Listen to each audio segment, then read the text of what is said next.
Oi, pessoal. Eu sou Everton de Oliveira, o professor Água do Instituto Água Sustentável. E nós estamos aqui no nosso programa e temos um convidado especial, o professor José Finocchio. O Finocchio, né? Eu gosto de chamar todo mundo pelo primeiro nome, mas eu vou chamar ele por Finocchio, porque é um nome que soa familiar para a gente. Ele vai explicar exatamente essa familiaridade do nome.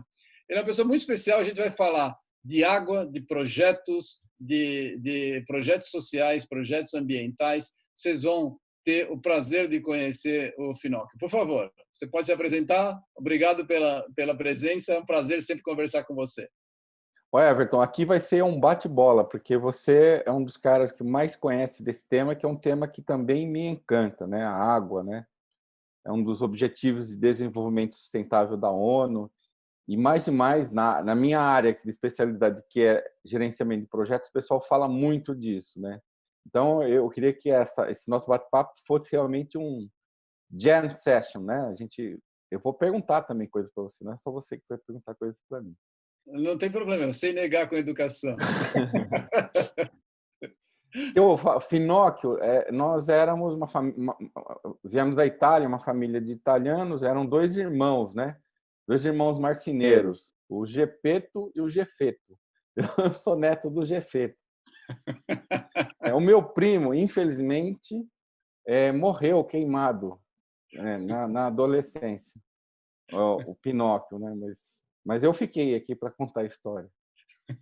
Muito bem, muito bem. Então, bem-vindo, vai ser o Finóquio. Pinóquio não pode chamar de Pinóquio, não, que não dá certo, tem que ser Finóquio. Não, não vai, Não tem problema. vai ficar mais narigudo aqui do que eu sou. Legal. Você tem uma experiência, você trabalha com empresas, e a gente gostaria que você desse o início da conversa. Você pode me fazer pergunta, não tem problema nenhum. Mas eu vou fazer as primeiras perguntas para tentar levar alguma vantagem sobre você, o que não é, que não é fácil. Você tem uma experiência com empresas, as empresas precisam, a gente tem um trabalho hoje em dia, em relação à água, muito grande. Todo mundo tem, de alguma forma, uma dependência, direta ou indireta, à água. Uhum. E o tema de água, a gente tem um problema muito grande de qualidade e de distribuição. Você tem muita gente, onde tem muita gente, em geral, a gente não tem muita água, e onde tem muita gente, em geral, a gente também degrada muita água. Como você vê isso nas empresas? As empresas enxergam isso só como um problema? Se elas cuidarem Não. da água na parte do meio ambiente, é só problema, é só gasto? Não, não.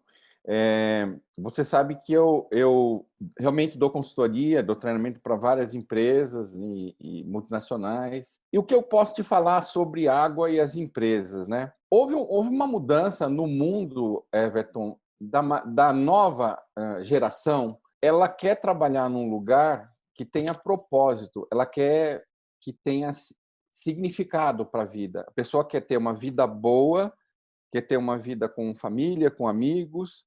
A pessoa, ela, ela quer um significado para a sua vida. A nova geração, ela questiona isso. Então, o que acontece é que essa nova geração, ela se interessa por empresas que cuidam desse propósito, né? Então, o que eu vejo, por exemplo, né? Vamos dar um exemplo recente, né? Eu dei consultoria para a Ambev, e a Ambev ela mudou bastante a sua maneira de abordar essa nova geração, né? Na Super Bowl, apareceu no final do campeonato da Super Bowl o Matt Damon falando: olha, se você tomar uma Stella ou tomar uma cerveja da ABI, para cada copo que você comprar, a gente investe em água em países pobres, né? E obviamente que a empresa ela busca esse propósito. Por quê? Os investidores de Wall Street, eles são bem formados em Harvard, né? E o pessoal já tem esse mindset, né? Não é Claro. visto bem nos Estados Unidos, entre os CEOs mesmo, não é visto um cara que não tem uma ação social. Então, já existe uma própria cobrança. Mas se a empresa não faz esse chamado público, né, ela não traz a nova geração. A nova geração fala assim: eu vou trabalhar em outra empresa, eu vou procurar os produtos da outra empresa. Então, por isso, a gente vê bastante empresa preocupada com isso.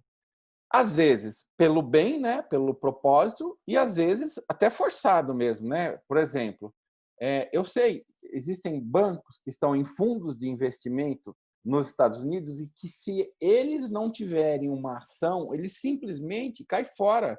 Existe uma recomendação do gestor daquele fundo, olha, esse banco ele não investiu em água, não investiu no planeta. Então, tira ele do fundo. E esse movimento de tirar ele do fundo vai perder 4 bilhões de dólares. Então, pelo bem e pelo mal, né, as empresas estão bastante preocupadas com isso. Espero que seja pelo bem, pelo propósito. Eu mesmo, né, me interessei por esse assunto porque eu acho que se a gente pisar na bola mais uma vez com o planeta, de não se preparar, né? Você mesmo, meu amigo, que você me conta coisa, quando você me conta as coisas de água, eu fico assim, ó, vup, o cabelo em pé. Porque isso para mim é o próximo coronavírus aí. É a próxima coisa que o pessoal não prestou atenção. Só que esse eu acho que é mais perigoso, porque esse não dá tempo. Coronavírus, as pessoas demoram um ano para pegar a doença e morrer. Eu acho que água, você fica 15 dias sem água, morreu. Não, você tem razão. A gente está trabalhando, algumas empresas têm essa visão. Muito. A cultura das pessoas, a educação, como você mesmo disse, das pessoas de Wall Street exigirem, ainda não é generalizada em todos os investidores. Os investidores mais bem formados têm essa formação. Existe um detalhe de você conhece bem o pessoal de Wall Street, em geral são pessoas novas, porque ninguém aguenta aquele estresse até os 50 anos, né? Sim.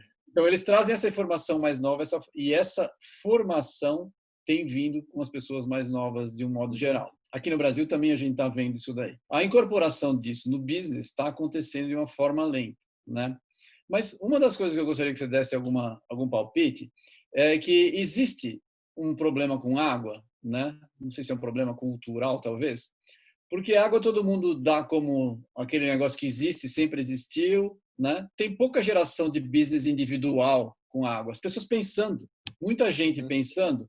Hoje a gente está nessa época de internet. A internet tem essa vantagem de nós conseguirmos fazer uma divulgação muito grande. E quando muita gente pensa, a tal da hiperinteligência que você mesmo menciona, a gente consegue resultados muito mais rápidos e muito melhores porque as ideias surgem. A gente não tem muita ideia de trabalho com água. Você tem alguma coisa a dizer a respeito disso? Bom, eu acho que tem uma interface muito. Por que eu me interesso por esse assunto? Meu tema é projetos. Então, Sim. a preocupação maior que existe com um projeto hoje é geração de valor. Geração de valor existem dois tipos, né? Existe valor de dinheiro, né? Grana, retorno para o acionista, e água dá muito retorno para o acionista. É só você olhar onde que surgiram as cidades. Se você for olhar o aqueduto romano, ele determinou a cidade. Se você olhar no Brasil, onde que tem cidade? No mundo inteiro, é na beira do rio, né? Então, a água, ela driva a economia. Então, tem essa vertente dos projetos, fazer projetos para ganhar dinheiro. Existem muitos projetos para ganhar dinheiro com água. E projeto, valor não é só valor financeiro, existe valor social e ambiental. Se não tiver planeta, eu não vou poder fabricar sabonete. Se não tiver pessoas com dinheiro e condição, elas não vão tomar banho e não vão comprar sabonete. Então, existe esse triple bottom line: o equilíbrio financeiro, sustentabilidade financeira, social e ambiental. Quando a gente fala de um tema tão importante como esse, existem os três vetores, né? E existe uma interface muito grande com a área de projetos. Você só consegue tirar esse valor fazendo projetos. Não existe nada. Você, Everton, que é o doutor Água, você quer fazer transformações no mundo. Você não está satisfeito com o status quo do mundo, né? Você quer fazer transformações. Eu te digo, você não consegue fazer essas transformações se você não o fizer por meio de projetos. Você não vai conseguir obter esse valor que você quer se você não fizer por meio de projetos. Recentemente, eu tenho sido contratado por bastante organizações de pesquisa e desenvolvimento, de tudo quanto é tipo de indústria, vamos dizer assim. Vai desde pesquisa e desenvolvimento de um sistema S, por exemplo, né?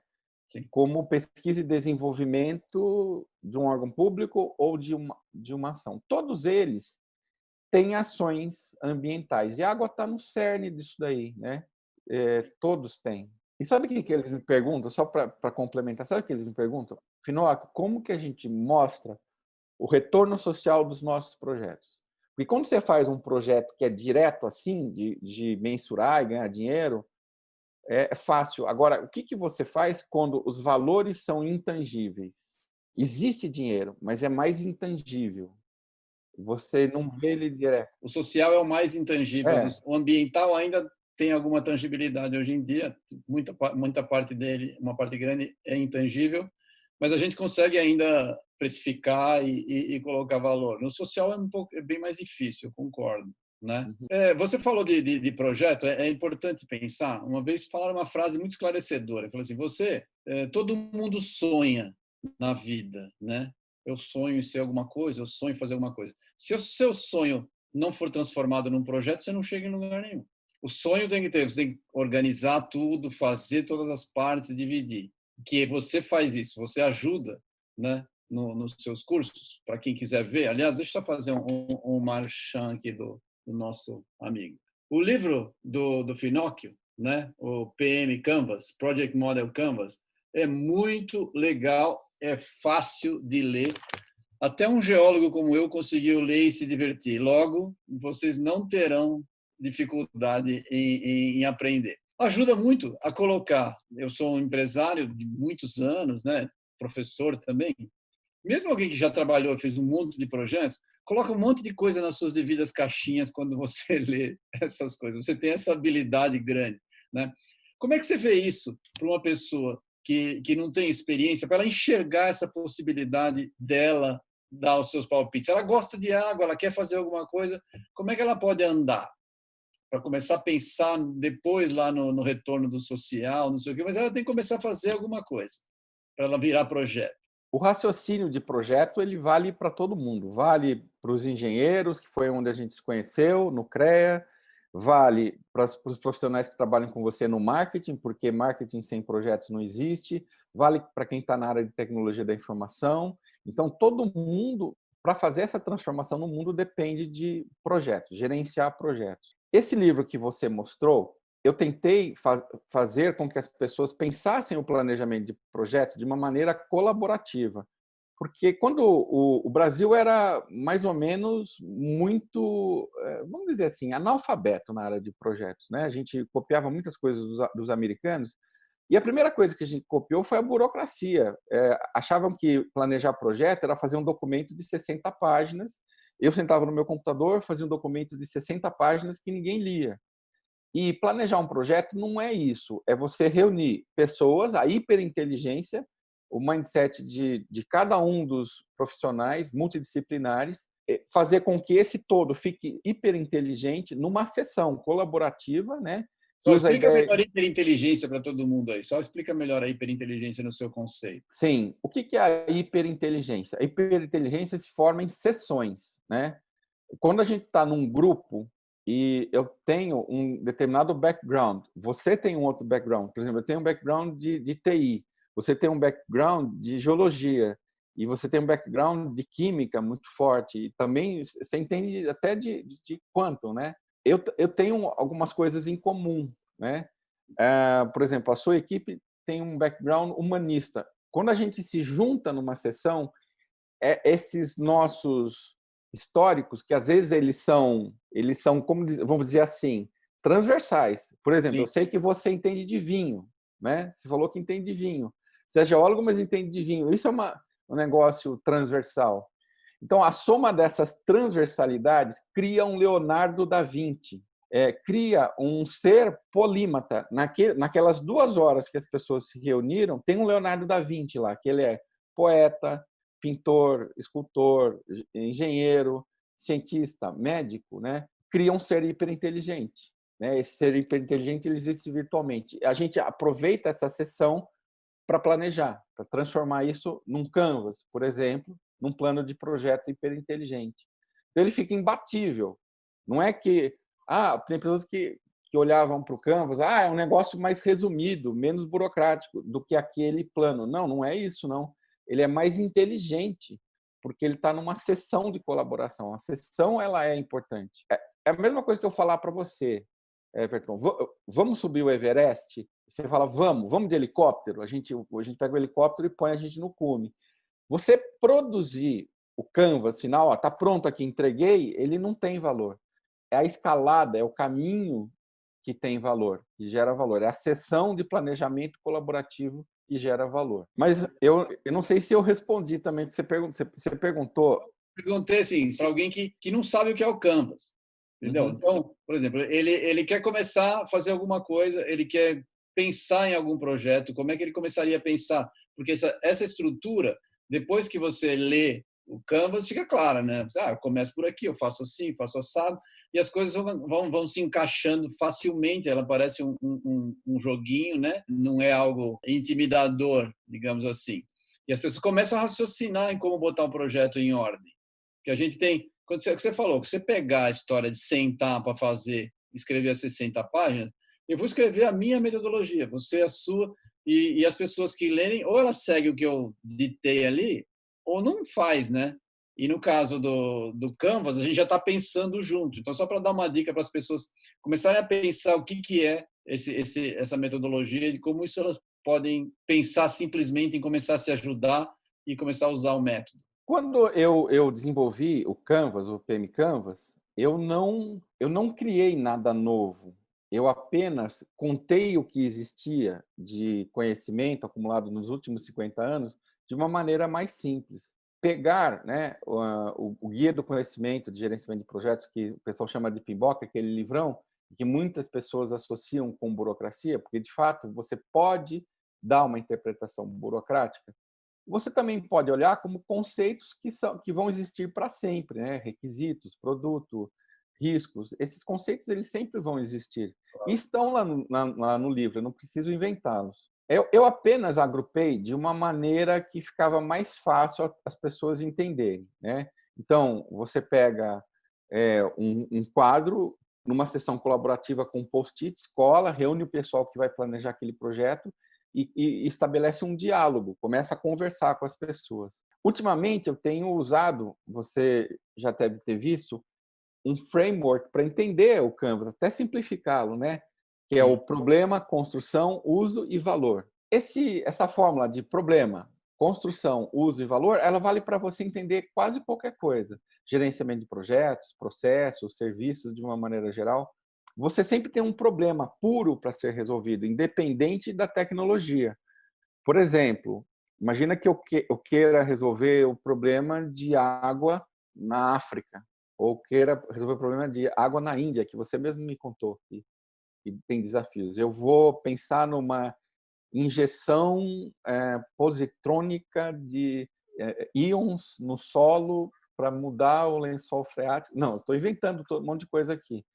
Isso você percebe que é a solução? Eu não estou falando do problema puro. Qual que é o problema puro? O problema puro é que tem rios subterrâneos e que foram sugados e não estão sendo repostos, né? Esse é o problema puro. Então, começa com você formalizar um problem statement. Em segundo lugar, a construção é a união das pessoas, dos vários capabilities de engenharia, né? Para fazer isso aí acontecer. Aí sim eu falo na solução. E que isso aí tem um final, gera um produto tecnológico, por exemplo, para solucionar o problema da água. E que ele vai ser colocado em uso por pessoas, as pessoas usam. E o uso, talvez, hoje, ele é o que driva o pensamento agilista, né? Você vê a revolução que foi feito na Toyota com o Lean. Sim. Então, o Lean pensava assim, como que vão usar o meu carro? E como vão usar o meu carro é que diz o carro que eu vou fabricar. E não eu fabrico um carro e empurro para o pessoal comprar. Então, isso aí inspirou uma escola que presta atenção mais no uso, como as pessoas usam aquele produto que eu fiz. E isso tem muita importância.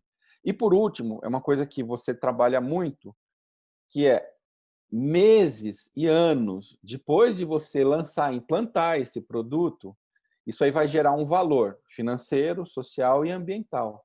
A gente tem que enxergar e planejar esse valor. Então, problema, construção, uso e valor, né? O Canvas ele fala sobre isso, né? Em 13 campos, de uma maneira geral. Mas o cara que está aqui assim no meu vídeo, putz, gostei, eu quero fazer um Canvas. Baixa o vídeo no YouTube, procura lá, professor Finóquio, com F, né? Passa, dois Cs, né? Eu vou dar o link aqui, quem quiser ver, vai estar embaixo o link para eles darem uma olhada. Tem vários vídeos, eu recomendo muito, são muito legais.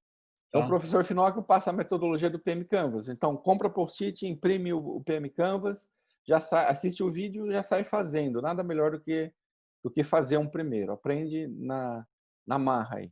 Você falou do caso do Canvas. Vamos fazer um exercício aqui para as pessoas entenderem o tipo de raciocínio que você emprega, para as pessoas verem como é interessante.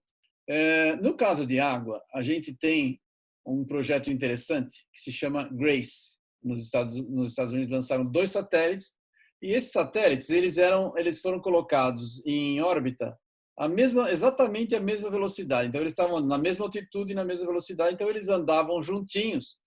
E quando ele passa, como ele está sofrendo atração gravitacional, porque ele só fica em órbita por causa da atração gravitacional, né?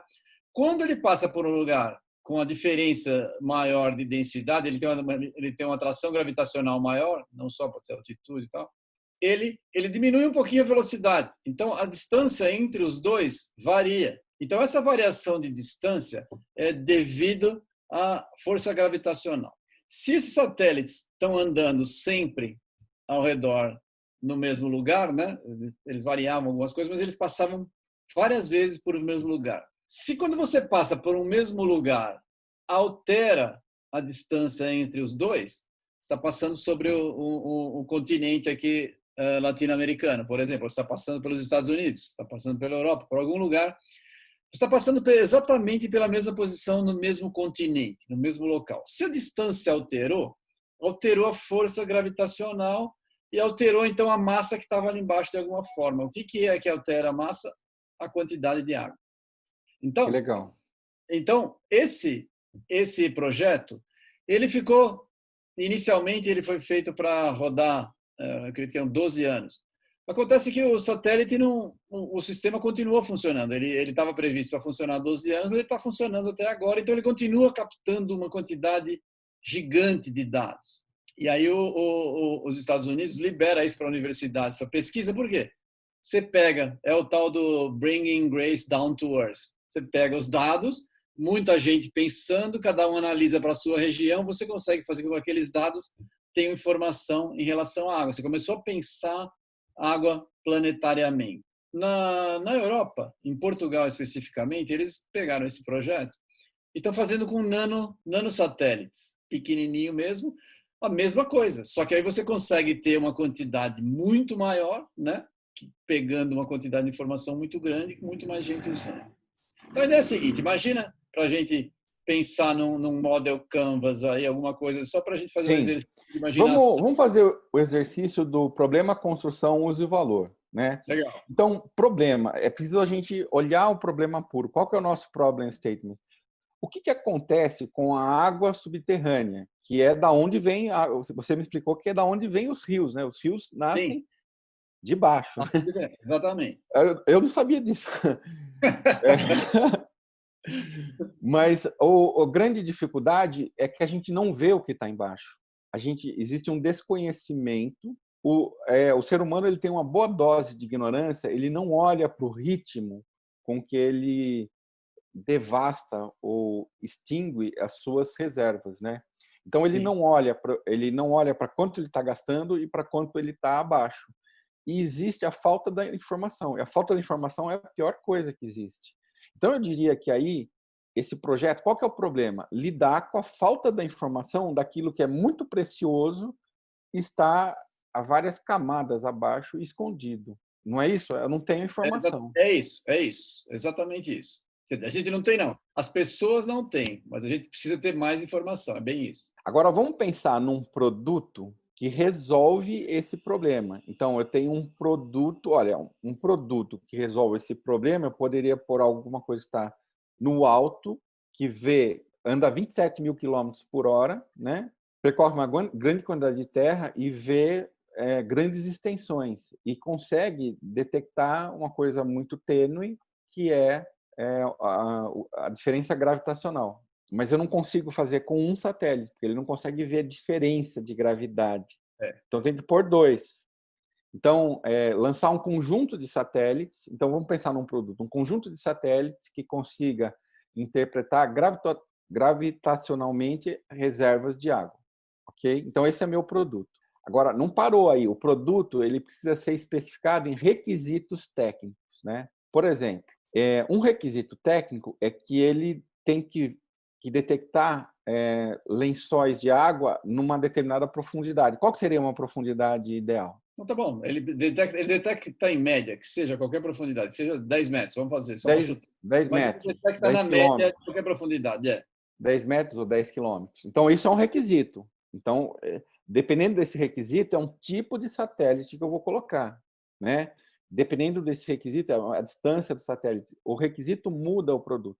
Eu vou te contar uma coisa que eu aprendi hoje. O que está acontecendo com os satélites que os americanos puseram em órbita? Eles estão sendo hackeados. Por quê? Quando o satélite subiu, há 12 anos atrás, o algoritmo de criptografia era 1. Agora, potências do mal vão lá com seus super hackers, hackeia e usa essa informação da água para informação de guerra. E, no fundo, é uma informação de guerra, Claro. infelizmente. É com tristeza que a gente percebe isso, mas a água é uma informação de guerra. E eles hackeiam. Então, o que eles me contaram hoje? Que eles estão tendo que fazer atualização por algoritmo de criptografia quântica no satélite. Então, mais um requisito. Ele tem que ter agora a criptografia quântica, senão ele é hackeado.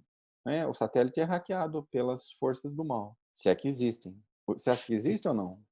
Eu tenho minhas dúvidas. Eu acredito que Eu também. talvez, viu? Não sei. Tanto que quando a gente viu o nosso projeto que ainda está na prateleira, o nosso projeto quântico, o meu contato lá, ele faz criptografia. Ele lançou um programa e o primeiro trabalho deles, ele faz consultoria. Quem usa o projeto dele, quem usa a criptografia dele, são as Forças Armadas Americanas. Logo, ele é bom no que ele faz, né? As Forças Armadas Americanas têm dinheiro para pagar uma criptografia top.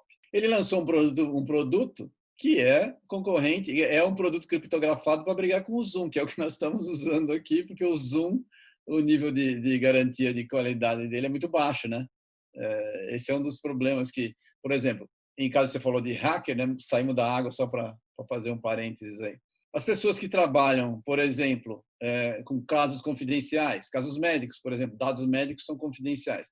Eles, nos Estados Unidos, eles não podem usar o Zoom. Não que seja mal, mas a criptografia ela não é suficiente. É a mesma coisa do Não. satélite. Exatamente, não estou falando que ele é um projeto mal, mas a criptografia ela é uma criptografia É, muito fraca, então não serve. Então tem que ser para um o projeto. tipo de maldade que tem e É, interesse, ela é fraca. É que é a exatamente. mesma coisa do satélite, deve ter uma criptografia gigantesca, mas dado o poder de quem está querendo a informação, ela é muito fraca. Mas vamos pensar, quando a gente está definindo o requisito, a gente tem que pensar no uso, ó, a profundidade que ele vai ver, para quem que vai usar essa informação? Você falou que são universidades. Então, eu tenho que disponibilizar isso em banco de dados, analytics, disponibilizar com uma plataforma que analisa estatística no ar ou num determinado formato de fornecer para as universidades. Eu não posso simplesmente dar um bando de números binários para a universidade. Dependendo de quem vai usar, eu mudo os requisitos. Então, olhar para o uso é muito importante. Vamos voltar e olhar para o valor. Isso, eu ia Olha falar. o valor, né, que vai ser. Primeiro, vamos pensar em valor financeiro. Quantas startups que eu posso criar tecnológicas com essa informação? Que elas simplesmente pegam esse dado e vai gerar, sei lá, 1.000 empresas startups que lidam com água e vai gerar quantos empregos tecnológicos? Para geólogos, por exemplo. Então, isso aí já tem um valor social, pode ter um valor financeiro muito grande e tem a Vai ter um valor transformação. ambiental, porque o resultado vai ser imediatamente ligado a isso. A transformação que faz na vida das pessoas, né? Por exemplo, você me contou que tem determinados países que eles estão numa situação pior que o Brasil em termos de água, né? Um dos exemplos que eu estava comentando com o Finóquio é que na Índia, então a gente procura pegar países que têm problemas muito mais críticos para a gente aprender com quem já está vivendo o problema, para a gente não reinventar soluções. A Índia é um país que usa água subterrânea. A Índia bombeia 1/3 de toda a água subterrânea que é bombeada no mundo. Ela usa demais. Então, eles têm uma preocupação muito grande, e se eles não colocarem água de volta, né, para os aquíferos, que são, aquífero, para quem não é da área, é um reservatório subterrâneo. Está lá no meio dos poros, não interessa, mas ele é um reservatório. Se você seca a sua caixa d'água, teu reservatório, você vai ficar sem água. Então, eles já estão se preocupando, então a gente está tentando acompanhar com eles. E ainda é um país com uma população gigantesca, a gente tem que ver, porque lá tem também muita solução só de governo, a ideia é ver soluções individuais. É aí o caminho da gente tentar fazer startups com soluções individuais. Você conhece bem a educação na Índia, tem muito engenheiro bom lá, né? Talvez seja uma coisa a gente olhar. Mas no Brasil a gente vai poder fazer. A gente é um país que tem muita água. Sim. Então, quando a gente fala de valor, lembra, problema, construção, uso e valor. Olha, vamos pensar em valor. Olha a transformação que a água pode fazer na vida de uma família. Ela pode transformar, mudar, né, a história da família, né? Então a gente tem que enxergar, quando a gente faz projeto, a gente tem que enxergar essas transformações, né? Que é o valor, que pode ser o retorno social que o projeto dá, né? E que justifica a grana que a gente vai botar para comprar satélites, né? Sem dúvida. Isso é uma coisa que as pessoas não entendem. Por exemplo, imagina a primeira vez que colocaram os GPS no ar, né? O que aconteceu com o GPS? Quem pagou? Bancou o GPS, e qual foi a geração de valor posterior? Teve muita geração de valor que ninguém nem imaginava. E é sempre assim, não é? Exatamente, né? Essas coisas se conectam. Problema, construção, uso e valor, né? Por exemplo, vamos falar um pouco de construção. Construção, se eu tenho que construir algo que seja rápido, se eu tenho que fazer um satélite que seja rápido, você sabe, sem a gente citar projetos aqui, você sabe que o Brasil se envolveu em projetos de alta tecnologia que demoraram mais de 30 anos e não saiu o produto ainda. Então, isso é uma forma de você não gerar valor. Quando você pensa a construção tem que ser rápida. Você Sim. começou, construiu, gastou e saiu o produto, né? Um exemplo disso, de quem faz coisas rápidas, é o Elon Musk, né? Você sabe disso, né? Sim, Elon Musk com a SpaceX, ele começou a falar, o avião já está subindo, os astronautas já estão indo, já estão voltando, já está lançando. Você nem terminou de falar dele, ele já está fazendo outra coisa. A rapidez dele é assombrosa. Então, vamos só falar esse exemplo aí que sim, você deu, claro. de rapidez, né? Os Estados Unidos, pensando nisso de satélites, que era uma coisa bem estratégica para eles, criou o tal do ônibus espacial, né? O Space Shuttle. E quando eles criaram, em 1981, custava $87.000 para cada quilo que você levava para o espaço. Aí eles fizeram uma série de melhorias no Space Shuttle e conseguiram reduzir isso em para um quarto do valor, $23.000, mais ou menos. O Elon Musk, do momento que parou o ônibus espacial, $23.000, ele, em 13 anos, ele fez isso muito antes de 13 anos, né? Já está trabalhando aí há algum tempo, mas ele está custando $951. Olha só, Everton, de $87.000 para $951. Então, olha a rapidez com que ele fez isso. Essa rapidez, ela pega as pessoas de surpresa, né? Aqui no Brasil, o pessoal fala assim, eu dou aula no MBA, e tem alunos da área de telecom que falam assim, eu estou falando do Elon Musk, eles perguntam para mim, quem que é o Elon Musk? Meu filho, você trabalha em telecom e você não sabe quem que é o Elon Musk? O Elon Musk é o cara que vai te tirar o emprego, né? Não tem emprego para você daqui a 4 anos. Você está vendo? Olha para o céu, aparecem umas estrelinhas assim no céu, é o Starlink, é isso que ele está lotando, que daqui 4 anos você não vai ter emprego. Então a pessoa tem que ler, tem que se informar do que está acontecendo no mundo, né? Sem dúvida, sem dúvida. O caso do Elon, o caso do Tesla, né? Conta o caso do Tesla, que é muito interessante, que as pessoas não sabem do É. carro Tesla, como é que funciona. Sim, o Tesla ele é bem interessante porque o que o Elon Musk ele tem? O que ele fez primeiro? Um carro elétrico, obviamente, isso aí tem muita atração, mas o carro tem muitas features, né? Uma das features que é interessante é que ele tem 21 sensores. E esses 21 sensores, eles escaneiam as estradas e eles transmitem pela rede para uma central. E essa central começou a armazenar dados de Big Data e construir uma rede neural gigantesca. E ele faz 5 anos que está construindo. Ele tem hoje 120 mil carros escaneando todos os Estados Unidos, com esse banco de dados incrível. Então, O que uma empresa grande automobilística não tem? Não é o carro elétrico ela faz, ela não tem um banco de dados, ela não tem inteligência artificial. Isso aí demora, ela não tem um volume de carro suficiente para competir com o Elon Musk, e nem o número de sensores que ele pôs. Então, o que ele vende agora? Se uma determinada indústria X quiser lançar, ele vai ter que fazer um acordo com o Elon Musk, me dá os dados, eu compro de você. Então, é interessante isso, né, da evolução tecnológica, né? Muito, muito interessante, muito interessante. As pessoas precisam aprender a usar. Na verdade, só para a gente fazer um link para as pessoas que não sabem, a gente está falando de água e a gente está tentando mostrar que iniciativas pessoais podem ser importantes. Você pode criar, você trabalha numa área, você sabe um dos problemas de escassez de água não é necessariamente escassez, é qualidade, né? Porque se a água está com qualidade ruim, ela passa a ser imprestável para aquele uso que você quer e você não consegue, então você se considera sem água. É o nosso exemplo do Tietê aqui em São Paulo, né? Um rio imprestável, mas que está com água ali, né? Tem gente que diz que não é água, mas é água, né? Tem muita coisa lá, mas o principal é água. Eu falei que eu ia fazer pergunta. Claro, Você acha que um dia o Tietê vai voltar a ser um rio? Você acha que isso é possível ou é um sonho impossível? não, é perfeitamente possível. Perfeitamente. Se a gente tiver uma coleta de esgoto correta, sem lançamento, ele se recupera rapidamente. Porque grande parte da massa de contaminante que tem lá é orgânico, então você consegue ter, orgânico degrada, principalmente, Uhum. entendeu? Então você consegue ter uma recuperação. É só você ver, o pessoal vai pescar no interior de São Paulo, lá no Tietê, lá na frente, né? Com a água que saiu daqui, lá para frente ela já não é mais essa mesma água. Tudo bem, tem uma parte de diluição tal, mas tem grande parte de degradação.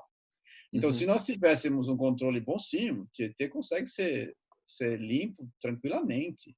Não é? É que o gasto de infraestrutura, por isso que o marco de saneamento é importante. Se nós tivermos um trabalho de saneamento adequado, que não seja mais essa briga de municípios como a gente tinha, a gente pode ter uma revolução de fato. Muita gente compara, fala de Londres, não sei o quê. Tem Uhum. algumas dificuldades nossas que são um pouco mais complicadas. A gente está na cabeceira do rio, tem muito menos água. Se pegar Londres, já está perto da foz do rio da Sai. Tem muito mais água para diluir, é muito menos complicado numa situação dessa do que a nossa aqui em cima. Aqui a gente precisa tratar muito bem para eliminar o problema. Mas não interessa, é factível e mais, daria para fazer no nosso tempo de vida, que nós já somos mais Sim. velhos, muitas pessoas que estão nos assistindo aí. Deixa eu puxar esse gancho que você falou. Posso contar como que a gente se conheceu?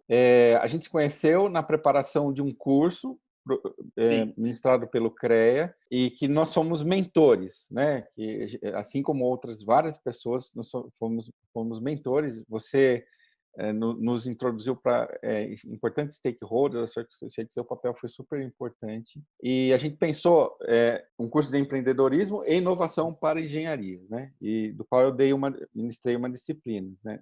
Depois. E nessa disciplina, a gente fala assim que é preciso hoje você pensar em plataforma. Por exemplo, vamos pegar esse problema do Tietê. O pessoal fala assim, por que não fez? Porque o Brasil não tem dinheiro, o Brasil é pobre. Isso é mentira, porque não foi feita uma equação financeira que desse para os stakeholders a troca que eles querem. Porque uma hora que alguém montar, entender todos os stakeholders, vai perceber que isso aqui gera muito dinheiro, limpar o opa, Tietê, e que talvez não precisa nem tirar dinheiro do bolso para fazer isso. Então, isso que é uma plataforma. Plataforma é você fazer um pensamento circular, olhar para os stakeholders, ver o que um quer, o que o outro quer e dar match, né? Foi isso que a gente ensinou muito nesse curso de inovação e empreendedorismo. Então, aí eu pergunto para você de novo, será que não está faltando esse pensamento de plataforma, de holístico, por exemplo, nesse caso do Tietê, enxergar onde que se ganha dinheiro com isso, onde se perde? é possível, é possível. Nós vamos conversar, eu vou fazer uma entrevista com o pessoal que trabalha nessa área de água, os próximos entrevistados aí.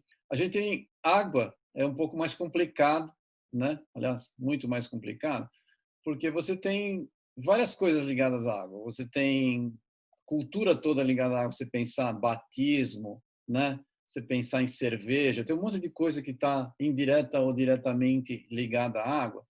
E as pessoas têm algumas regras em relação a isso, e você já tem um monte de lei, direta ou indiretamente, não só como uma lei de saneamento que é voltada para esse assunto, mas você tem outras coisas que agregam regras para esse funcionamento.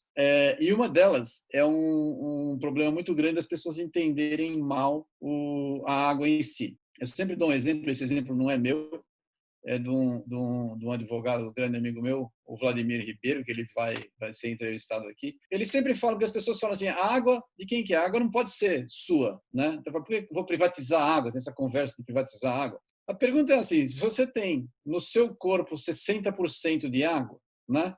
De quem é essa água? É sua ou é do governo, né? De quem é essa água?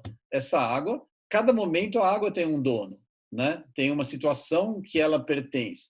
Então, por exemplo, a mesma água do nosso corpo, eu posso pegar, agora eu bebo um pouquinho de água, mas daqui a pouco eu vou lançar um pouquinho dessa água fora também. Você também, ó. Você bebe um pouquinho de água, mas você lança uma parte fora. Então, mesmo a água que está no nosso corpo, ela não é a mesma. A gente está perdendo por evaporação, a gente está perdendo indo ao banheiro, né? A gente está trocando. As regras para a água têm que ser regras complicadas que respeitem o seu uso, porque ninguém pode falar para você, por exemplo, falar assim, olha, você não pode ter um poço na sua casa, porque você tem que beber a água que a concessionária te distribui. Ué, mas se você tiver com sede, se precisar e você quiser fazer um poço, a lei permite. Ninguém pode não ter acesso à água, porque é um caso, entendeu? É um princípio muito básico. E as pessoas têm uma dificuldade um pouco de entender o trabalho com água. Então, quando a gente trabalha com água, a gente tem que cuidar. E aí vem, talvez, o valor social. Você tem que pensar muito no valor social, porque a água em si, até se você vê no caso das concessionárias, elas cobram pelo serviço. Ela não poderia cobrar pela água que ela te entrega. Ela só cobra o serviço, é uma taxa pela entrega do produto, não pelo produto em si. Porque o produto é um direito do ser humano. É Porque isso? o produto, por lei, exatamente, não tinha valor. Agora mudou porque depois dos planos de bacia, você tem algumas regras, o cara pode cobrar, mas o valor é ínfimo. Em geral, é em torno de 1 centavo por metro cúbico. É um valor bem baixo, que é que gera os planos de bacia para manutenção. Mas você, na verdade, é meio fictício, porque se você comprar uma garrafinha de água, né, uma garrafinha de água, ela custa mais caro do que a gasolina. Pega 1 litro de gasolina e compara com, né? Então, quando você compra um copinho d'água, transforma em 1 litro, você já viu que você está pagando uma fortuna pela água. Se for uma Perrier, ainda mais ainda. Uma Perrier, então, que é chique, né? E que ninguém consegue, a maioria das pessoas não consegue dizer a diferença do gosto da água, né?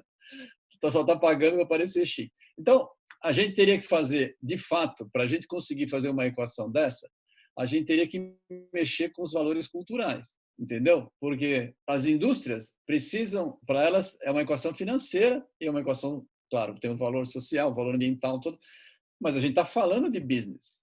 Então, quando a gente fala estritamente de business relacionado à água, é uma dificuldade muito grande. Por isso que a gente tem algumas barreiras a se vencer. Então, por exemplo, nos Estados Unidos, o cara é dono da água. Se você está na tua casa lá e a água está na tua casa, ela é sua. Você tem uma quantidade de água que você pode usar, existe um mercado que você vende e compra. Não sei se esse é o melhor mercado, a melhor forma de gerenciar água, porque isso permite que muita gente, o cara invista em só comprar água. Então ele compra o seu direito, o meu, do outro, e ele começa a fazer um banco dele de água numa determinada região, ele começa a causar uma distorção de mercado, por exemplo. Tá, eu Entendeu? vou fazer um comentário do que você está falando, só para Ah, para claro. chamar para a minha área aí. O que você está falando é que água envolve complexidade, e Sim, complexidade é um dos grandes problemas de gerenciamento de projetos. Tanto é que tem o PMBOK, o guia, tá falando assim, como gerenciar a complexidade. Então, a complexidade, é claro que torna as coisas mais imprevisíveis, caóticas. Então, são os projetos da complexidade, e precisa de gerenciamento de projetos para lidar com sim. complexidade. Sim, mas então, aí talvez fazer. Só que hoje, então, a gente está numa mudança, que essa foi uma mudança proposta pelo Marco do Saneamento. Grande parte da água, né, são empresas do Estado. Então, uma das discussões que tem é que o presidente vetou, tinha um artigo lá que deixava as empresas ainda do Estado operar por 30 anos sem licitação. Tudo bem se as empresas do Estado respondessem por 10% do mercado, mas elas são 80% do mercado. Então, a gente está querendo trazer um negócio aqui. Como é que você vai fazer um business funcionar se só uma franja você consegue negociar? Entendeu? Então, quando ele vetou isso daí, ele coloca as empresas, e as empresas, obviamente, têm o poder dos governantes, né? Elas têm dinheiro, as concessionárias. Então, é uma equação difícil. Um exemplo que eu tenho, vou dar um exemplo que você não conhece. Por exemplo, imagina que no seu condomínio aí tenha um poço e a água do seu poço esteja contaminada. Esteja contaminada. Tem uma contaminação grande e eu faço um projeto de tratamento da água do teu poço. Só que para eu tratar essa água, eu tenho que fazer um bombeamento muito maior do que a quantidade de água que o seu condomínio usa. Mas a água vai ficar potável. Eu vou fazer um tratamento e a água vai ficar potável. Você não pode distribuir água para os seus outros vizinhos. Não pode nem de graça. Né? Não é que você não pode cobrar deles a água. Não sabia. Você não pode, porque quem tem a concessão é a concessionária, só ela pode. Eu trato um monte de água e eu tenho que jogar ela para mandar para o Tietê, que você sabe a qualidade do Tietê, entendeu? Então, tem algumas coisas legais que a gente tem uma barreira ainda muito grande para passar. E é que é bem específico do nosso país, né? Como você falou, nos Estados Unidos não tem isso, né? Não, nos Estados Unidos não é assim. Mas a gente copia de vários outros países da Europa em geral. Várias das nossas regras são de países da Europa e são semelhantes. São semelhantes. Ela funciona, só que ela tem uma limitação um pouco grande para casos específicos, principalmente em caso de tratamento. E seria uma regra, por exemplo, para a gente fazer algumas metodologias de medição disso daí. O cara gerou crédito para ele, por exemplo, sei lá eu. Poderia ser um mercado, um marketplace, né? Ele poria a concessionária nisso daí, a concessionária ganharia também. Você já tem isso em energia, né? Por exemplo, a qualidade da energia é energia. E água, a concessionária não pode responder pela qualidade que o outro cara está pondo. Então tem que ter um controle só um pouco maior. Mas poderia, mas isso é tudo negociável e fácil de você fazer. Você mede qualidade. Então o cara produz energia na usina de cana lá. Ele tem excesso de energia quando ele está produzindo. O que ele faz? Ele põe o excesso na rede. Ele pode vender para a rede. A água não tem essa facilidade. Então, essa que é a mágica de projeto. Quando a gente deu aula de projetos, a gente dá aula de projetos, especialmente projetos de inovação, exatamente isso, esses fatores que o engenheiro tem que considerar, né? Ele tem que olhar para o valor, ele tem que pensar esse alinhamento dos stakeholders. Será que existe um marketplace que todo mundo ganha, que não vai ter um stakeholder muito prejudicado, ou que todo mundo pode ser um ganha-ganha? Essa equação, ela faz parte da inovação. Você criar o marketplace, você considerar a cultura, você considerar todos esses aspectos. Não existe inovação só por máquina. Se eu criar uma máquina para limpar água, não vai dar certo, porque eu tenho que pensar todos esses aspectos aí. Ela vai ser uma máquina com muita eficiência, mas politicamente fracassada porque não foi pensado nisso daí. Pensar em projetos é esse desafio hoje em dia. Muito legal. Finóquio, lamentavelmente nós estamos chegando ao final do nosso prazo aqui. A conversa está muito boa, muito divertida. Eu espero que a gente possa falar mais, viu? A gente vai ter alguns assuntos mais específicos. A gente podia bater um papo aí para a gente falar. Tem muita coisa para a gente conversar e a conversa é muito legal. Se você quiser, pode fazer os seus final statements aí para a gente. Foi muito legal conversar com você, para variar, muito instrutivo. Então, eu falei que existe um novo pensamento ágil em projetos, onde a gente tem que gerar mais valor, né? Existe métodos colaborativos, a gente deu apenas um exemplo com o PM Canvas. É preciso que os técnicos, os nerds, os engenheiros, eles pensem mais holisticamente, pensem em business, pensem em plataformas, pensem em organizações exponenciais, né? Pensem nos produtos que eles vão lançar, que às vezes podem ser serviços, né? Pensar em problema, construção, uso e valor. Acho que é isso daí. A gente integrar os nossos temas, né? Por exemplo, eu sou especialista em projeto, você é especialista em água. Agora a gente tem uma grande intersecção, né? Porque existe uma grande intersecção. Eu me deparo com ela a todo momento. Muito bom. Beleza. Pessoal, eu agradeço então a presença do Finoc. Nós vamos deixar todos os contatos para ele aí. Lembrem-se que o Finoc é um excelente professor, mas ele vive de consultoria. Se você tiver problema de projetos, alguma coisa, você, por favor, ligue para ele, porque eu garanto que ele vai agregar muito valor para o seu negócio. O cara é um cara especial na área, tá bom? Eu agradeço, Finóquio. A gente se fala aí. Um abraço. Obrigado pela sua participação. Valeu, Everton. Um abração. Tchau.